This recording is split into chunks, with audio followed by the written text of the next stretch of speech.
ನಮಸ್ಕಾರ ವೀಕ್ಷಕರೇ, ಶುಭೋದಯ. ಮುದ್ರಾ ಮೆಡಿಸಿನ್ ಕಾರ್ಯಕ್ರಮಕ್ಕೆ ನಿಮ್ಮೆಲ್ಲರಿಗೂ ಆತ್ಮೀಯ ಸ್ವಾಗತ. ನಾನು ಶ್ರುತಿ.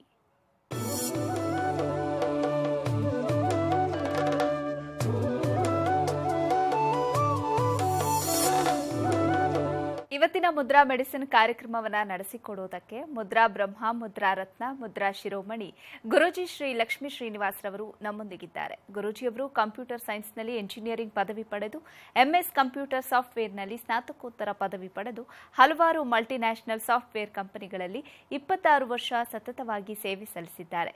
ಗುರೂಜಿಯವರು ವೇದ ವಿಜ್ಞಾನ, ಜ್ಯೋತಿಷ್ಯ ಶಾಸ್ತ್ರ ಹಾಗೂ ಪುರಾತನ ಮುದ್ರಾ, ಮಂತ್ರ, ಯಂತ್ರ, ತಂತ್ರಶಾಸ್ತ್ರಗಳಲ್ಲಿ ಸಂಶೋಧನೆ ನಡೆಸಿ ಔಷಧಿ ರಹಿತ ಜೀವನ ನಡೆಸುವುದು ಹೇಗೆ ಹಾಗೂ ಮನೆಗೊಬ್ಬ ವೈದ್ಯನಾಗುವುದು ಹೇಗೆ ಅಂತ ತಿಳಿಸಿಕೊಡ್ತಾ ಬಂದಿದ್ದಾರೆ. ಇದಲ್ಲದೆ ಭೂತ, ಪ್ರೇತ, ಮಾಟ, ಮಂತ್ರ, ತಂತ್ರಗಳ ಬಗ್ಗೆ ಸಂಶೋಧನೆ ನಡೆಸಿ ಮನೆಗೊಬ್ಬ ಮಾಂತ್ರಿಕ ಮತ್ತು ತಾಂತ್ರಿಕನಾಗುವುದು ಹೇಗೆ ಅಂತ ತಿಳಿಸಿಕೊಡ್ತಾ ಬಂದಿದ್ದಾರೆ. ಗುರೂಜಿಯವರು ಹಲವಾರು ಪುಸ್ತಕಗಳನ್ನು ಬರೆದು ಸಮಾಜಕ್ಕೆ ಜ್ಞಾನಾರ್ಜನೆ ಮಾಡಿದ್ದಾರೆ. ಸಮಾಜದ ಹಿತಕ್ಕಾಗಿ ಬೆಂಗಳೂರಿನಿಂದ ಸುಮಾರು 40 ಕಿಲೋಮೀಟರ್ ದೂರದಲ್ಲಿ ಉಚಿತ ಅನಾಥಾಶ್ರಮ, ವೃದ್ಧಾಶ್ರಮ ಹಾಗೂ ಮುದ್ರಾ ಮಂತ್ರ ತಂತ್ರ ಸಂಶೋಧನಾ ಕೇಂದ್ರವನ್ನು ಸ್ಥಾಪನೆ ಮಾಡ್ತಾ ಇದ್ದಾರೆ. ಗುರೂಜಿಯವರನ್ನ ನಿಮ್ಮೆಲ್ಲರ ಪರವಾಗಿ ಕಾರ್ಯಕ್ರಮಕ್ಕೆ ಸ್ವಾಗತಿಸ್ತಾ ಇದ್ದೇನೆ. ಗುರೂಜಿ, ಕಾರ್ಯಕ್ರಮಕ್ಕೆ ನಿಮಗೆ ಸ್ವಾಗತ. ಆತ್ಮೀಯ ವೀಕ್ಷಕ ಬಾಂಧವರಿಗೆಲ್ಲ ನಮಸ್ಕಾರ. ಗುರೂಜಿ, ಇವತ್ತಿನ ಕಾರ್ಯಕ್ರಮದಲ್ಲಿ ನಮ್ಮ ವೀಕ್ಷಕರಿಗೆ ಯಾವ ವಿಚಾರದ ಬಗ್ಗೆ ತಿಳಿಸ್ಕೊಡ್ತಾ ಇದ್ದೀರಿ?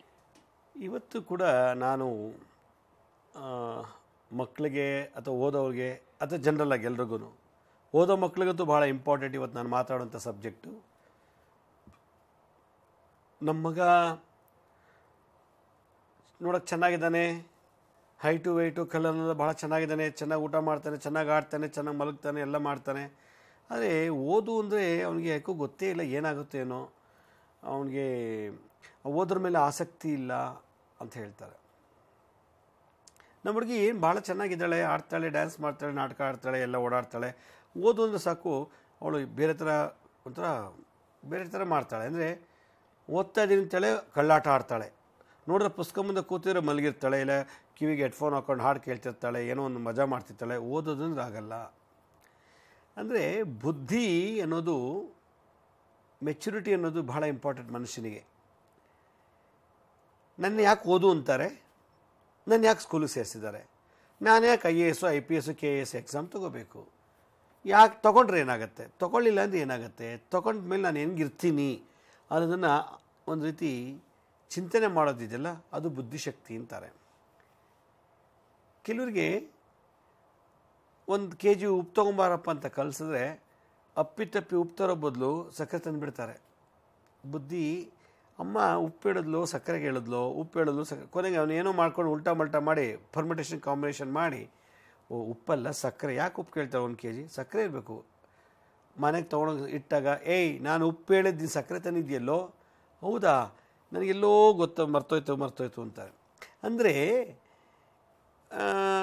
ಬುದ್ಧಿ ಅನ್ನೋದು ಹೆಂಗೆ ಬರುತ್ತೆ ಅಂತಂದರೆ, ನಾನು ಏನು ಮಾಡೋಕ್ಕೆ ಹೊರಟಿದ್ದೀನಿ, ಏನು ಮಾಡಬೇಕು, ಪುಸ್ತಕ ಓದೋಕ್ಕೆ ಹೊರಟಿದ್ದೀನಿ, ಆ ಪುಸ್ತಕದಲ್ಲಿ ಏನು ಮಾಡಬೇಕು ಎಲ್ಲ ತೊಗೊಂಡು ತಲೆಗೆ ಇಟ್ಕೊಂಡು ಏನು ಮಾಡೋದು, ಎಕ್ಸಾಮಲ್ಲಿ ಹೋಗಿ ಬರೆಯೋದು. ಬರೆದ್ರೆ ಏನಾಗುತ್ತೆ, 100ಕ್ಕೆ 100 ಮಾರ್ಕ್ಸ್ ಬರುತ್ತೆ ಅನ್ನೋ ಚಿಂತನೆ ಇದೆಯಲ್ಲ, ಅದು ಬುದ್ಧಿ ಅಂತಾರೆ. ಬುಕ್ ಕೊಟ್ಟರು, ಓದಿದೆ, ಆಯ್ತು ಅಷ್ಟೇ, ಓದಾಯ್ತಲ್ಲ ಬಿಟ್ಬಿಟ್ಟೆ. ಆ ವಿಷಯ ತಲೆ ಇಟ್ಕೊಂಡಿದ್ಯಾ, ಯಾಕೆ ತಲೆ ಇಟ್ಕೊಳ್ಳಿ, ಯಾಕೆ ನನ್ನ ಮೆಮೊರಿ ವೇಸ್ಟ್ ಮಾಡ್ಕೊಳ್ಳಿ. ಈಗ ಫಾರಿನ್ ಕಂಟ್ರಿಲೆಲ್ಲ ನಾವು 2 1 2 2 2 4 2 3 6 ಅಂತ ಮಗ್ಗೆ ಹೇಳ್ತೀವಿ. 2 1 1 2 2 4 ಅಂತ ಬಾಯ್ಟ್ ಮಾಡ್ಕೊಂಡ್ಬಿಟ್ಟಿದ್ವಿ. ಇನ್ನು 100 ವರ್ಷ ಆದರೂ ಬಾಯಿ ಬಿಟ್ಟು ಹೇಳ್ತೀವಿ, ಪುಸ್ತಕ ನೋಡ್ಕೊಳ್ಳೋದೆ ಏನಿಲ್ಲದೆ. ಅಮೇರಿಕ ಕೆಲವು ಕಡೆ ಹೋದರೆ ಅವರು 5 5 ಎಷ್ಟು ಅಂದರೆ 5 5 ಎಷ್ಟು ಅಂದರೆ 5 × 5 = ಅಂದ್ಬಿಟ್ಟು ಕ್ಯಾಲ್ಕುಲೇಟ್ರಲ್ಲಿ ಓದ್ಬಿಟ್ಟು ಆಮೇಲೆ ಹೇಳ್ತಾರೆ 25 ಅಂತ. ಯಾಕೆ ಕ್ಯಾಲ್ಕುಲೇಟ್ರಲ್ಲಿ ಹೇಳೋಕ್ಕಾಗಲ್ವ ಅಂದರೆ ಹೇಳೋಕ್ಕಾಗಲ್ಲ. ಯಾಕೆ ನಾವು ನೋಡಿ 5 5 5 ಅಂದರೆ 25 ಅಂತ ಹೇಳ್ಬಿಡ್ತೀವಿ. ನೀವು ಯಾಕೆ ಅದನ್ನು ತಲೆಯೊಳಗೆ ಎಷ್ಟು ಇಟ್ಕೋಬೇಕು, ಕ್ಯಾಲ್ಕುಲೇಟರ್ ಇದ್ದಾಗ. ಕ್ಯಾಲ್ಕುಲೇಟರ್ ಎಲ್ಲ ರೆಡಿಮೇಡ್ ಸಿಗಬೇಕಾದ್ರೆ ಯಾಕೆ ಮೆಮೊರಿ ಸ್ಟೋರ್ ಮಾಡ್ಕೋತೀರಿ, ಯಾಕೆ ಮೆಮೊರಿಗೆ ಡಿಸ್ಟರ್ಬ್ ಮಾಡ್ತೀರಿ, ಯಾಕೆ ಮೆಮೊರಿಗೆ ಅಷ್ಟು ಫೋರ್ಸ್ ಕೊಡ್ತೀರಾ ಅನ್ನೋ ಮಟ್ಟಿಗೆ ಮಾತಾಡ್ತಾರಲ್ಲಿ ಜನ ಎಲ್ಲ. ಅದರಿಂದ ಅವರು ಎಷ್ಟು ಬೇಕೋ ಅಷ್ಟು ಇಟ್ಕೊಂಡು ಬೇಕಾದ್ದೆಲ್ಲ ತೆಗೆದುಬಿಡ್ತಾರೆ. ಐ ಡೋಂಟ್ ನೋ ಅಂತಾರೆ. ವೈ ಶುಡ್ ಐ ರಿಮೆಂಬರ್, ನಾನು ಯಾಕೆ ನೆನ್ಪಿಟ್ಕೋಬೇಕು ಅಂತಾರೆ. ನಾವು ಅಂದಿದ್ದು, ಬೈದಿದ್ದು, ಕೂಗಿದ್ದು, ನೋಡಿದ್ದು, ಅಲ್ಲೆಲ್ಲ ಆಗಿದ್ದೆಲ್ಲ ತಲೆಯೊಳಗೆ ಇಟ್ಕೊಂಡು ಕೂತ್ಕೊಂಡ್ಬಿಡ್ತೀವಿ. ನೀವು ಅದಕ್ಕೆಲ್ಲ ತಲೆ ಇಟ್ಕೊತೀರ, ಅದಕ್ಕೆ ತುಂಬ ಬೇಗ ವಯಸ್ಸಾಗ್ಬಿಡ್ತದೆ. ಮೆಮೊರಿನ ನೀವು ಫ್ರೀ ಬಿಡಲ್ಲ, ಎಲ್ಲನೂ ಕೆಲಸಕ್ಕೆ ಬಾರ್ದೆಲ್ಲ ತುಂಬಿ ಸ್ಟೋರ್ ಮಾಡಿ ಇಟ್ಕೋತೀರಾ. ಅದಕ್ಕೆ ನೀವು ಹಿಂಗಾಗ್ತೀರ ಅಂತ ಅವ್ರ ಲೆಕ್ಕಾಚಾರ. ಇಲ್ಲಿ ಏನಾಗಿದೆ ಅಂದರೆ ಬುದ್ಧಿ ಅನ್ನೋದು ಓದಿನಿಂದಾಗಲಿ ಅಥವಾ ಅವರಿಂದ ಕೇಳಿದಾಗ ಬರೋದಲ್ಲ, ಸ್ವಯಂ ಆಗಿ ಬರಬೇಕು. ಆ ಸ್ವಯಂ ನಾನು ಓದಬೇಕು, ನಾನು ಓದಿ ತಲೆ ಇಟ್ಕೋಬೇಕು, ತಲೆ ಇಟ್ಕೊಂಡ್ಮೇಲೆ ಅದನ್ನ ಎಕ್ಸಾಮಿನೇಷನ್ಗೆ ಹೋಗಿ ವಾಮಿಟ್ ಮಾಡಬೇಕು, ಬರೀಬೇಕು. ಬರೆದ ಮೇಲೆ ನನಗೆ ಪಾಸ್ ಆಗುತ್ತೋ ಫೇಲ್ ಆಗುತ್ತೋ ಆಮೇಲೆ ನೋಡೋಣ, ಆಮೇಲೆ ನನಗೊಂದು ಒಳ್ಳೆ ಸ್ಥಾನ ಸಿಗುತ್ತೆ ಡಿಗ್ರಿ ಆದಮೇಲೆ ಅನ್ನೋ ಚಿಂತನೆ ಮಾಡೋದು ಬುದ್ಧಿವಂತಿಕೆ.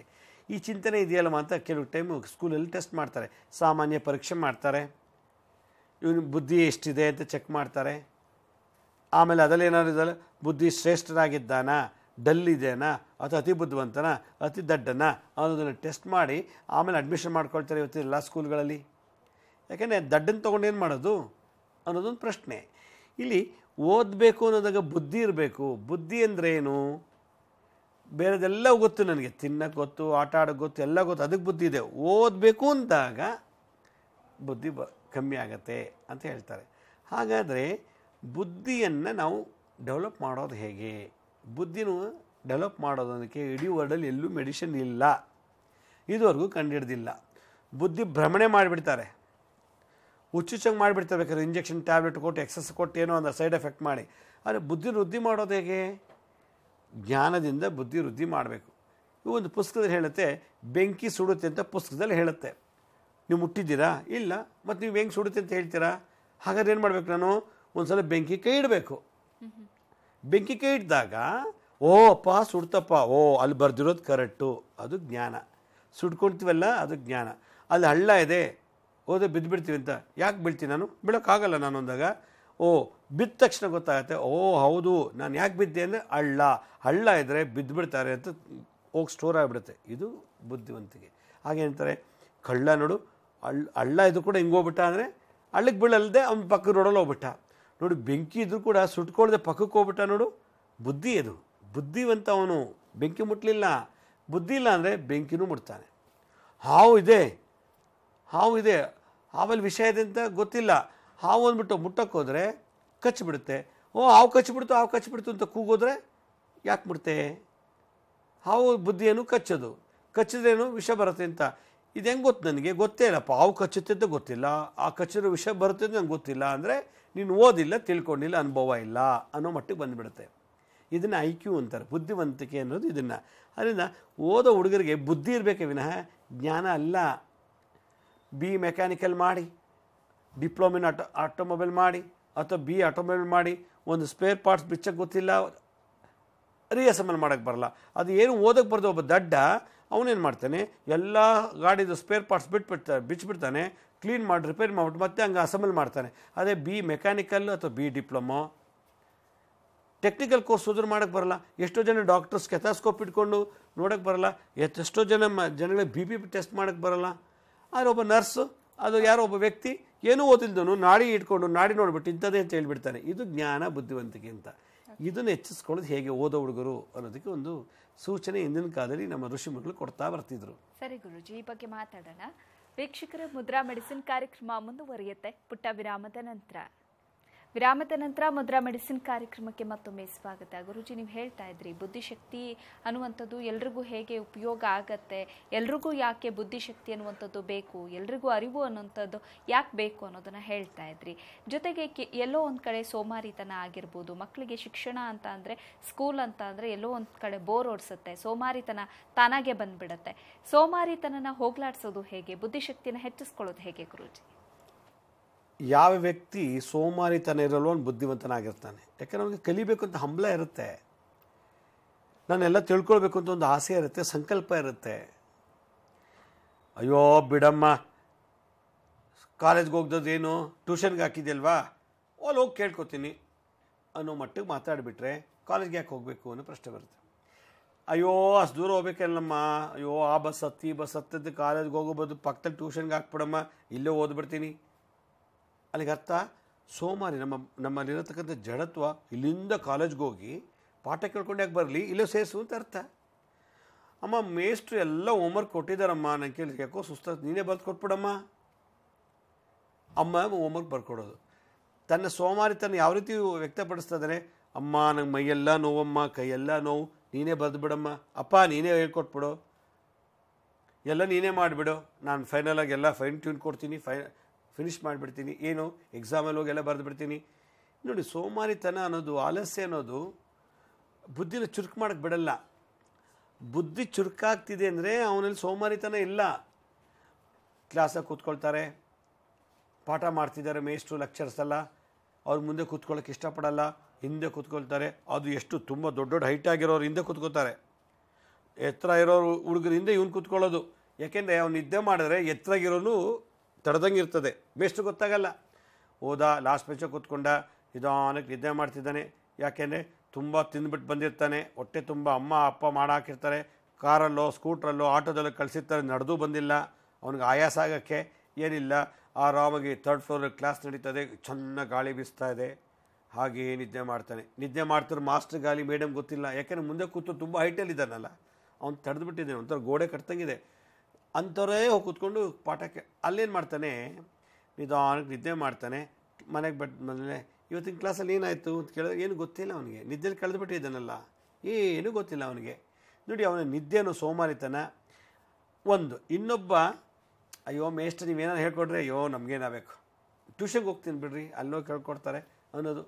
ಅಲ್ಲಿ ಪಾಠದ ಬಗ್ಗೆ ಗಮನ ಇಲ್ಲ. ಯಾತಕ್ಕೆ ಬರ್ತೀಯ ಕ್ಲಾಸ್ಗೆ ಅಂದರೆ ಅಟೆಂಡೆನ್ಸ್ಗೋಸ್ಕರ ಬರ್ತೀನಿ ರೀ, ನಿಮ್ಮ ಪಾಠ ಕೇಳೋಕ್ಕೆ ಯಾರು ಬರ್ತಾರೆ, ನೀವೇನು ರೀ ಪಾಠ ಮಾಡ್ತೀರಿ ಸರಿಯಾಗಿ. ಉಡಾಫೆ, ಸೋಮಾರಿತನ, ಜಂಬ, ದುರಾಂಕಾರದಿಂದ ಎಷ್ಟೋ ವಿದ್ಯೆಗಳು ಬರಲಿಲ್ಲ, ಎಷ್ಟೋ ವಿದ್ಯೆಗಳು ಕಲ್ತಿದ್ದು ಹಾಳಾಗೋಗ್ಬಿಟ್ಟಿದೆ ದುರಾಂಕಾರ, ಗರ್ವದಿಂದ, ಸೋಮಾರಿತನದಿಂದ. ಹಿಂದಿನ ಕಾಲದಲ್ಲಿ ಎಷ್ಟೋ ವಿದ್ಯೆಗಳು, ದೊಡ್ಡ ದೊಡ್ಡ ವಿದ್ಯೆಗಳನ್ನ ವರ್ಷಾನುಗಟ್ಟಲೆ ಗುರು ಸೇವೆ ಮಾಡಿ ಚೆನ್ನಾಗಿ ಕಲ್ತಿರ್ತಾರೆ. ಅದು ಎಲ್ಲೋ ಒಂದು ಕಡೆ ಗುರುಗೆ ಬೈದುಬಿಟ್ರೆ ಕಲ್ತಿರೋ ವಿದ್ಯೆಲ್ಲ ಹಾಳಾಗ್ಬಿಡುತ್ತೆ. ಯಾವಾಗ ಕಲಿಸಿದ ವಿದ್ಯೆಗೆ ಕಲಿಸಿದಂಥ ಗುರು, ಯಾವ ವಿದ್ಯೆ ಗುರು ಕಲಿಸ್ಕೊಟ್ನೋ ಅವನೇ ಪರೀಕ್ಷೆ ಮಾಡೋದು, ಅವನ ಮೇಲೆ ಬೈಯೋದು, ಅವನೇ ಅಪಪ್ರಚಾರ ಮಾಡಿದಾಗ ಅವನಿಂದ ಬಂದಂಥ ವಿದ್ಯೆ ಆಪತ್ಕಾಲದಲ್ಲಿ ಮರ್ತೋಗ್ಬಿಡುತ್ತದು. ಹೀಗಾಗಿ ಎಷ್ಟೋ ವಿದ್ಯೆಗಳು ಮುಚ್ಚೋಯ್ತು, ಕಲಿಯುಗದಲ್ಲಿ ಸಿಗ್ತಿಲ್ಲ. ಇನ್ನೊಂದು, ಎಷ್ಟೋ ವಿದ್ಯೆಗಳು ನನಗೆಲ್ಲ ಗೊತ್ತು, ನನಗೆಲ್ಲ ತಿಳ್ಕೊಂಡಿದ್ದೀನಿ, ನೀನೇನು ಹೇಳ್ಕೊಡೋದು, ನಿನಗೇನು ಗೊತ್ತು, ನನಗೆಲ್ಲ ಗೊತ್ತಿದೆ ಅನ್ನೋ ಅಹಂಕಾರದಲ್ಲಿ ಎಷ್ಟೋ ವಿದ್ಯೆಗಳು ಮುಚ್ಚೋಗ್ಬಿಟ್ಟಿವೆ, ಬೆಳಕಿಗೆ ಬಂದಿಲ್ಲ. ಹಾಗೆ ಸತ್ತೋಗ್ಬಿಟ್ರು. ಆ ವಿದ್ಯೆ ಕಲ್ತ್ಕೊಂಡ್ರು, ಗುರುಶಾಪದಿಂದ ಗುರುಹೋದದಿಂದ ಆ ವಿದ್ಯೆ ಹಂಗೆ ಹೊರಟೋಯ್ತು. ದುರಾಂಕಾರ ಗರ್ವದಿಂದ ಆ ವಿದ್ಯೆ ಕಲ್ತವ್ರು ಹಾಗೆ ಸತ್ತೋರು, ಇನ್ನೊಬ್ರಿಗೆ ಹೇಳ್ಕೊಡ್ಲೇ ಇಲ್ಲ. ನಾನೇ ಕೇಳ್ಕೊಡ್ಲಿ, ನನಗೆಲ್ಲ ಗೊತ್ತು, ನಿನ್ನ ಹತ್ರ ಏನು ಕಲಿಯೋದು ಅನ್ನೋ ಅಹಂಕಾರದಿಂದ ಆ ವಿದ್ಯೆ ಹಾಗೆ ಕ್ಷೀಣಿಸ್ಬಿಡ್ತು. ಇನ್ನೊಂದು ದೊಡ್ಡ ದುರಂತ ಅಂದರೆ, ದೊಡ್ಡ ದೊಡ್ಡ ವಿದ್ಯೆಗಳನ್ನು ಕಲ್ತರು, ಅವ್ರ ಸೋಮಾರಿತನದಿಂದ ಆ ವಿದ್ಯೆ ಹಾಗೆಯೇ ಹಾಳಾಗ್ಬಿಟ್ಟಿದೆ. ಅಯ್ಯೋ ಯಾರೇ ಮಾಡ್ತಾರೆ, ಯಾಕೆ ನಾನು ಕಾಫಿ ಹಾಲು ತೊಗೊಂಬಂದು ಸಕ್ಕರೆ ಹಾಕಿ ಕಾಫಿ ಪುಡಿ ಹಾಕಿ ಸ್ಟವ್ ಹಚ್ಚಿ ಯಾಕೆ ಕಾಫಿ ಕುಡಿಬೇಕು ಮಾಡಬೇಕು, 10 ರೂಪಾಯಿ ಕೊಟ್ಟರೆ ಸಿಗ್ತದಲ್ಲ, ನಾನು ಯಾಕೆ ಶ್ರಮ ವಹಿಸ್ಲಿ, ಅಯ್ಯೋ ನಾನು ಯಾಕೆ ಎಲ್ಲ ಓದಿ ಬರೀಬೇಕು, ಮೊಬೈಲಲ್ಲೆಲ್ಲ ಸ್ಕ್ಯಾನ್ ಮಾಡ್ಕೊಳ್ಳೋದು, ಮೊಬೈಲ್ ಆನ್ ಮಾಡಿಬಿಟ್ಟು ನೋಡ್ತಾ ಎಕ್ಸಾಮ್ ಬರೆಯೋದು, ನಾನು ಯಾಕೆ ಬಹ್ಯಾಟ್ ಮಾಡಲಿ, ನಾನು ಯಾಕೆ ಶ್ರಮ ವಹಿಸ್ಕೊಳ್ಳಿ, ಅರೆ ನಾನು ಯಾಕೆ ಎಲ್ಲ ಕಲಿಬೇಕು ಹೊತ್ಕೊಂಡು, ನೀನು ಇಲ್ವಾ ಬರೆದ್ಬಿಟ್ಟು ಬಾ ಹೋಗಿ ನನ್ನ ಪರವಾಗಿ ಅನ್ನೋದು. ಹೀಗೆ ಈ ಥರದಲ್ಲಿ ಎಷ್ಟೋ ವಿದ್ಯಾವಂತರು ಆಗೋಕ್ಕಾಗ್ತಿಲ್ಲ. ನಮ್ಮ ಸೋಮಾರಿತನ, ನಮ್ಮ ಬುದ್ಧಿಶಕ್ತಿ ಕಮ್ಮಿ ಇರೋದ್ರಿಂದ ಓದಿದ ಅರ್ಥ ಆಗಲ್ಲ, ಅರ್ಥ ಆಗಿದ್ದು ಬರೆಯೋಕ್ಕೆ ಬರೋದಿಲ್ಲ. ಯಾಕೆಂದರೆ ಬುದ್ಧಿ ಇಲ್ಲ. ಎಲ್ರಿಗೂ ಇದೆ ಜ್ಞಾನ, ಅದು ಬುದ್ಧಿ ಇರಬೇಕು. ಬುದ್ಧಿ ಅಂದ್ರೇನು, ಅಲ್ಲಿ ಮಲಗಿದ್ದು ಅಲ್ಲಿ ಹೋದ್ರೆ ಹಾವು ಕಚ್ಚುತ್ತಿದ್ದ ಜ್ಞಾನ, ಹಾವು ಅಲ್ಲಿ ವಿಷ ಇದೆ, ಕಚ್ಚಿದ್ರೆ ಸಾಯ್ತಾರೆ ಅಂತ ಜ್ಞಾನ ಪುಸ್ತಕದ ಬದನೇಕೆ ಹೇಳುತ್ತೆ. ಹಂಗಂದ್ಬಿಟ್ಟು ಅವ್ರ ಜೊತೆ ಮಲ್ಗೋಕ್ಕಾಗತ್ತಾ, ಅವ್ರ ಜೊತೆ ಆಟ ಆಡೋಕ್ಕಾಗತ್ತಾ? ಇಲ್ಲ. ಹಾವು ಇರೋ ಜಾಗದಲ್ಲಿ ನಾನು ಆ ಕಡೆಯಿಂದ ಹೋಗಬೇಕು, ಅದು ಮುಂದೆ ಹೋದರೆ ಕಚ್ಚುತ್ತೆ ಅನ್ನೋದು ಬುದ್ಧಿವಂತಿಕೆ. ಬೆಂಕಿ ಕೈ ಹಾಕಿದ್ರೆ ಸುಡುತ್ತೆ ಅನ್ನೋದು ಬುದ್ಧಿವಂತಿಕೆ. ಬೆಂಕಿಗೆ ಕೈ ಹಾಕ್ಬಿಟ್ಟು ಆಮೇಲೆ ಸುಡಿಸ್ಕೊಳ್ಳೋದು ಅದು ವಿವೇಕಿತನ. ಅದರಿಂದ ಬುದ್ಧಿ ಅನ್ನೋದನ್ನು ನಾವು ಬಹಳ ವಿಶೇಷವಾಗಿ ಬೆಳೆಸ್ಕೋಬೇಕು. ಇದಕ್ಕೆ ಮೆಡಿಷನ್ಸ್ ಇಲ್ಲ, ಟಾನಿಕಲ್ಲಿ ತೊಗೊಳಕ್ಕಾಗಲ್ಲ, ಒಂದು ಇಂಜೆಕ್ಷನ್ ಹಾಕ್ಸ್ಕೊಳಕ್ಕಾಗಲ್ಲ, ಅಥವಾ ಒಂದು ಬಾಟ್ಲ್ ಗ್ಲುಕೋಸ್ ಹಾಕ್ಸ್ಕೊಂಡು ನರ್ಸಿಂಗ್ ಹೋಮಲ್ಲಿ ಹಾಸ್ಪಿಟಲ್ ಮಲಗಿಸ್ಬಿಟ್ಟು ಒಂದು ವಾರ ಇದ್ಬಿಟ್ಟು ಬುದ್ಧಿ ಜಾಸ್ತಿ ಮಾಡಿದರೆ ಮಾಡೋಕ್ಕಾಗಲ್ಲ. ಸೋಮಾರಿತನ ಹೆಚ್ಚಿಗೆ ಇದ್ದಷ್ಟು ಬುದ್ಧಿ ಕಮ್ಮಿ. ಯಾವಾಗ ಬುದ್ಧಿ ಕಮ್ಮಿ ಆಯಿತು, ಅವನಿಗೆ ಎಲ್ಲ ಇನ್ಫಾರ್ಮೇಷನ್ ಒಳಗಿರಲ್ಲ. ನೋಡ್ರಿ 30-40 ವರ್ಷ ವಯಸ್ಸು, ಅವ್ರಿಗೆ 5ನೇ ಕ್ಲಾಸ್ ಹುಡುಗರು ಬುದ್ಧಿ ಇರುತ್ತೆ. ಆ ವಯಸ್ಸಿಗೆ ತಕ್ಕಂತೆ, ಆ ವಿದ್ಯೆ ತಕ್ಕಂತೆ ಬುದ್ಧಿ ಇಲ್ಲ. ಏನೋ ನಿಮ್ಗೆ ಮದುವೆಯಾಗಿ 2 ಮಕ್ಕಳಿದ್ದು ಬುದ್ಧಿ ಇಲ್ವಲ್ಲೋ ಅಂತ ನಾವು ಮಾತಾಡ್ತೀವಿ. ಏನಮ್ಮ ನಿಂಗೆ ಮದುವೆಯಾಗಿ ಇಷ್ಟು ಮಕ್ಕಳಿದ್ದಾರೆ, ನಿನಗಿನ್ನೂ ಬುದ್ಧಿ ಬಂದಿಲ್ವಾ, ನಿನಗಿನ್ನೂ ಇದು ಗೊತ್ತಾಗ್ತಿಲ್ವಾ ಅಂತೀವಿ. ಅಲ್ಲಿಗರ್ಥ ಅವ್ರು ಓದಿ ವಿದ್ಯಾವಂತರಾಗಿದ್ವಂದ್ರೆ ಅನುಭವದಲ್ಲಿ ಬುದ್ಧಿವಂತರಾಗಿರೋದಿಲ್ಲ. ಅದರಿಂದ ಬುದ್ಧಿ ಅನ್ನೋದನ್ನು ಬರಬೇಕು ಅಂತಂದರೆ ಅದು ಶಾರದಾದೇವಿ ಆಶೀರ್ವಾದ ಆಗಬೇಕು, ಬುಧಗ್ರಹಣ ಆಶೀರ್ವಾದ ಆಗಬೇಕು. ಬುಧ ಯಾರು? ವಿಷ್ಣುವಿನ ಪೂಜೆ ಮಾಡ್ತಾನಂತೆ, ಬುಧ ಸರಸ್ವತಿನ ಆರಾಧನೆ ಮಾಡ್ತಾನಂತೆ. ಅದರಿಂದ ವಿಷ್ಣು ಮತ್ತು ಸರಸ್ವತಿಯ ಆರಾಧನೆ ಯಾರಿಗೆ ಮಾಡ್ತೀವೋ ಯಾವಾಗ ಅವ್ರನ್ನ ನಾವು ಶರಣಾಗ್ತೀವೋ ತನಗೆ ತಾನೇ ಬುದ್ಧಿವಂತ ಆಗ್ತದೆ. ಅದರಿಂದ ಯಾರ ಬೆಂಬಲನೂ ಇಲ್ಲದೇ ಬದುಕುವಂಥ ಶಕ್ತಿ ಒಬ್ಬ ವ್ಯಕ್ತಿಗಿದೆ ಅಂದರೆ ಅವನು ಜ್ಞಾನ ಅಲ್ಲ, ಬುದ್ಧಿ. ಅದರಿಂದ ಒಂದು ಒಳ್ಳೆ ಇಂಜಿನಿಯರು, ಡಾಕ್ಟ್ರು ಎಕ್ಸಾಮಿನೇಷನ್ ಬರೀಬೇಕು, IAS IPS ಎಕ್ಸಾಮ್ ಬರೀಬೇಕು ಅಂದರೆ ಜ್ಞಾನ ಅಲ್ಲ, ಬುದ್ಧಿ. ಆ ಸೋಮಾರಿತನ ಹೋಗಬೇಕು, ಬುದ್ಧಿ ವೃದ್ಧಿ ಆಗಬೇಕು. ಆಗಿನ ಕಾಲದಲ್ಲಿ ಈ ಬುದ್ಧಿಯನ್ನು ವೃದ್ಧಿ ಮಾಡೋದಾಗೆ ಸೋಮಾರಿತನ ತೆಗೆದಾಕೋದು ಹೇಗೆ ಅನ್ನೋದನ್ನು ಗುರುಕುಲದಲ್ಲೇ ಪಾಠ ಹೇಳ್ಕೊಡ್ತಾ ಇದ್ರು. ಸರಿ ಗುರುಜಿ, ಈ ಬಗ್ಗೆ ಮಾತಾಡೋಣ. ವೀಕ್ಷಕರೇ, ಮುದ್ರಾ ಮೆಡಿಸಿನ್ ಕಾರ್ಯಕ್ರಮ ಮುಂದುವರಿಯುತ್ತೆ ಪುಟ್ಟ ವಿರಾಮದ ನಂತರ ಮುದ್ರಾ ಮೆಡಿಸಿನ್ ಕಾರ್ಯಕ್ರಮಕ್ಕೆ ಮತ್ತೊಮ್ಮೆ ಸ್ವಾಗತ. ಗುರುಜಿ, ನೀವು ಹೇಳ್ತಾ ಇದ್ರಿ ಬುದ್ಧಿ ಅನ್ನುವಂಥದ್ದು ಎಲ್ರಿಗೂ ಎಷ್ಟು ಮುಖ್ಯವಾಗಿರುತ್ತೆ, ಪ್ರತಿಯೊಂದು ಅರಿವಿಗೆ ಬರಬೇಕು ಅಂತಂದ್ರೂ ಬುದ್ಧಿ ಅನ್ನೋದು ಮುಖ್ಯ ಅನ್ನೋದನ್ನ ಹೇಳ್ತಾ ಇದ್ರಿ. ಬುದ್ಧಿಯನ್ನು ವೃದ್ಧಿಸ್ಕೊಳ್ಬೇಕು ಅಂತ ಅಂದರೆ ಏನು ಮಾಡಬೇಕು? ಬುದ್ಧಿ ಬರಬೇಕು ಅಂದರೆ ಮೊದಲು ಸೋಮಾರಿತನ ಬಿಡಬೇಕು. ಅಯ್ಯೋ ನಾಳೆ ಮಾಡೋಣ ಬಿಡ್ರಪ್ಪ, ನಾಳೆ ಓದನ್ನ ಬಿಡ್ರಪ್ಪ ಅಂದರೆ ಸೋಮಾರಿ ಅಂತ ಅರ್ಥ. ಅಯ್ಯೋ ನೀನೇ ಮಾಡಿಬಿಡಪ್ಪ, ಅವನೇ ಹೇಳ್ತಿದ್ದ, ಏನೋ ಮಾಡ್ತಿದ್ಯಾ ಅಂದರೆ ನನ್ನ ಹೆಂಡ್ತಿಗೆ ಒಂದು ಲೆಟ್ರ್ ಹಾಕ್ತಿದ್ದೀನಿ ಅಂತ. ಹೌದಾ, ನಿನ್ನ ಹೆಂಡ್ತಿಗೆ ಒಂದು ಲೆಟ್ರ್ ಬಿಡ್ತೀಯ, ಹಾಗೆ ನನ್ನ ಹೆಂಡ್ತಿಗೆ ಒಂದು ಬರೆದು ಬಿಸಾಕ್ಬಿಡೋ ಅಂದಂತೆ. ಹೀಗೆ ನಮ್ಮಲ್ಲಿರೋ ಆಲಸ್ಯ, ಸೋಮಾರಿತನ ನಮ್ಮ ಯಾವ ಲೆವೆಲ್ ತೊಗೊಂಡು ಹೋಗುತ್ತೆ ಅಂತಂದರೆ ಜ್ಞಾನನೂ ವೃದ್ಧಿ ಆಗಲ್ಲ, ಬುದ್ಧಿನೂ ವೃದ್ಧಿ ಆಗಲ್ಲ. ಜ್ಞಾನ ಪ್ಲಸ್ ಬುದ್ಧಿ ಎರಡು ಇರ್ತದೋ ಒಂದು ದೊಡ್ಡ ಮಹಾನ್ ವ್ಯಕ್ತಿ ಆಗ್ತಾನೆ.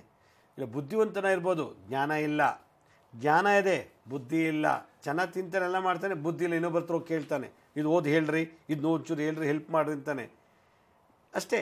ಆದರೆ ಇವೆರಡೂ ಇರುವಂಥದ್ದು ಅಂದರೆ ಆ ಶಾರದಾ ದೇವಿ ಆಶೀರ್ವಾದ ಆಗಬೇಕು. ಅದರಿಂದ ಶಾರದಾ ತಿಲಕಂ ಅನ್ನೋ ಒಂದು ಗ್ರಂಥದಲ್ಲಿ ಸೋಮಾರಿತನ ಹೋಗಬೇಕು, ಬುದ್ಧಿ ಚುರುಕಾಗಬೇಕು. ಇದನ್ನೆಲ್ಲ ಹಿಂದಿನ ಕಾಲದಲ್ಲಿ ಋಷಿಮುನಿಗಳು ಶಿಷ್ಯಂದರಿಗೆ ವಿದ್ಯಾಭ್ಯಾಸದಲ್ಲಿ ಚೆನ್ನಾಗಿ ಬುದ್ಧಿ ಇದ್ದರೆ ಮಾತ್ರ ಅವ್ರು ಓದಿ ಚೆನ್ನಾಗಿ ಬೆಳೀತಾರೆ, ದೊಡ್ಡ ವಿದ್ಯಾವಂತರಾಗ್ತಾರೆ ಅನ್ನೋ ಒಂದು ಆಸೆ ಮೇಲೆ ಚಿಕ್ಕ ವಯಸ್ಸಿನಲ್ಲೇ ಬಾಲ್ಯಾವಸ್ಥೆಯಲ್ಲೇ ಮಕ್ಕಳಿಗೆ ವಿಶೇಷವಾದ ಬೀಜಾಕ್ಷರದಿಂದ ಅವರಿಗೆ ಅಕ್ಷರಾಭ್ಯಾಸ ಮಾಡಿಸ್ತಾ ಇದ್ರಂತೆ. ಆ ಶಾರದಾ ತಿಲಕಮನ ತಂತ್ರದಲ್ಲಿ ಹೇಳ್ತಾರೆ, ಓಂ ಐಂ ಓಂ, ಓಂ ಐಂ ಓಂ, ಓಂ ಐಂ ಓಂ ಅನ್ನೋ ಬೀಜಾಮಂತ್ರ ಹೇಳ್ತಾ ಇದ್ರಂತೆ. ಎರಡು ಓಂಕಾರ, ಎರಡು ಪ್ರಣವ ಮಂತ್ರದಲ್ಲಿ ಐಂ ಅನ್ನೋ ಬೀಜ ಮಂತ್ರ. ಆಗ ನಾಲ್ಗೆಲ್ಲಿ ಉಚ್ಚಾರಣೆ, ಭಾಳ ನಾಜೂಕಾಗಿ ಮಾತಾಡೋವಂಥದ್ದು, ಬುದ್ಧಿ, ಜ್ಞಾನ ಮತ್ತು ವಿವೇಕ, ಈ ಮೂರು ಬರುವಂಥದ್ದು ಐಂ ಅನ್ನೋ ಒಂದು ಬೀಜ ಮಂತ್ರ. ಈ ಬೀಜ ಮಂತ್ರನ ಮುದ್ರೆ ಮುಖಾಂತರ ಮಾಡಿಸ್ತಾರೆ.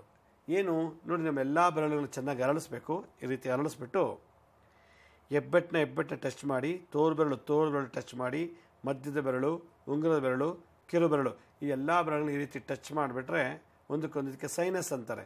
ಈ ಬೆರಳಿನ ತುದಿಗೆ ಸೈನಸ್ ಅಂತ ಕರೀತಾರೆ. ಸೈನಸ್ ಟು ಸೈನಸ್ಸಿಗೆ ಟಚ್ ಆದಾಗ ಇದಕ್ಕೆ ಹಾಕಿನಿ ಮುದ್ರಾ ಅಂತ ಕರೀತಾರೆ.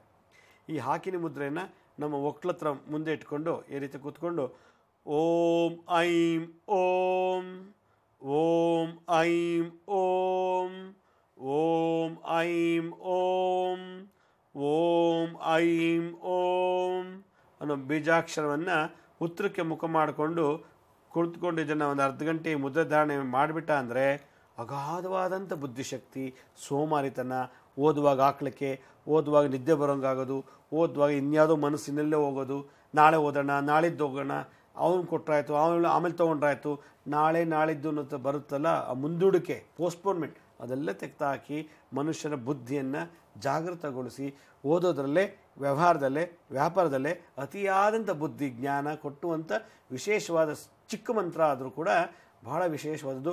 ಐಂ ಅಂದರೆ ಸರಸ್ವತಿ ಉಸಿರಾಟದ ಒಂದು ಶಕ್ತಿ. ನಾವಾಗೆ ಸೋಹಮ್ ಅಂತ ಉಸಿರಾಡ್ತೀವೋ ಹಾಗೆ ಸರಸ್ವತಿ ಐಂ ಅನ್ನೋ ಒಂದು ಬೀಜ ಮಂತ್ರದಲ್ಲಿ ಉಸಿರಾಟ, ಆ ಶಬ್ದ, ಆ ಐಂ ಅನ್ನೋದೇ ಸರಸ್ವತಿ ಬೀಜಾಕ್ಷರ. ಇವೆರಡರ ಮಧ್ಯೆ ಐಂ ಅಂತ ಇದೆ, ಯಾವುದು ಓಂಕಾರ ಮಧ್ಯೆ. ಅದನ್ನು ದಿನನಿತ್ಯ ಓಂ ಐಂ ಓಂ, ಓಂ ಐಂ ಓಂ, ಓಂ ಐಂ ಓಂ ಅನ್ನೋ ಮಂತ್ರ ಯಾರು ಜಪ ಮಾಡ್ತಾರೋ ಆಗ 4 ಬ್ರೈನಲ್ಲೂ ಕೂಡ ನ್ಯೂರಾನ್ಸ್ಗಳು ಆ್ಯಕ್ಟಿವ್ ಆಗಿ ಅಗಾಧವಾದಂಥ ಬುದ್ಧಿಶಕ್ತಿ, ಸೋಮಾರಿತನೆಲ್ಲ ಕಮ್ಮಿ ಆಗುತ್ತೆ. ಆಗ ಓದೋದಲ್ಲಿ ಬಹಳ ಎಕ್ಸ್ಪರ್ಟ್ ಆಗ್ತಾರೆ ಅಂತ ಈ ಶಾರದಾ ತಿಲಕಂ ತಂತ್ರಸಾದಲ್ಲಿ ಇದ್ರ ಬಗ್ಗೆ ಮಾತಾಡ್ತಾರೆ. ಸರಿ ಗುರುಜಿ, ಇನ್ನು ಬಳ್ಳಾರಿಯ ಹೊಸಪೇಟೆಯಲ್ಲಿ ಅನ್ನಪೂರ್ಣೇಶ್ವರಿ ಬಾಲಕರ ಪ್ರೌಢಶಾಲೆ ಆರಂಭ ಆಗ್ತಾ ಇದೆ. ಈ ಶಾಲೆಯ ವಿಶೇಷತೆ ಏನು ಗುರುಜಿ? ಬಳ್ಳಾರಿ ಮತ್ತು ಹಂಪೆ ಮಧ್ಯೆ ಹೊಸಪೇಟೆ ಅಂತ ಒಂದು ಟೌನ್ ಇದೆ. ಆ ಊರಿನಲ್ಲಿ ನಾವು ಬಾಲಕರಿಗೆ, ಗಂಡು ಹುಡುಗರಿಗೆ ಮಾತ್ರ 8, 9, 10ನೇ ಕ್ಲಾಸನ್ನು ಫ್ರೀಯಾಗಿ ನಡೆಸ್ತಾ ಇದ್ದೀವಿ. ಕನ್ನಡ ಮೀಡಿಯಮ್ನಲ್ಲಿ, ಇಂಗ್ಲೀಷ್ ಮೀಡಿಯಮ್ ಅಲ್ಲ.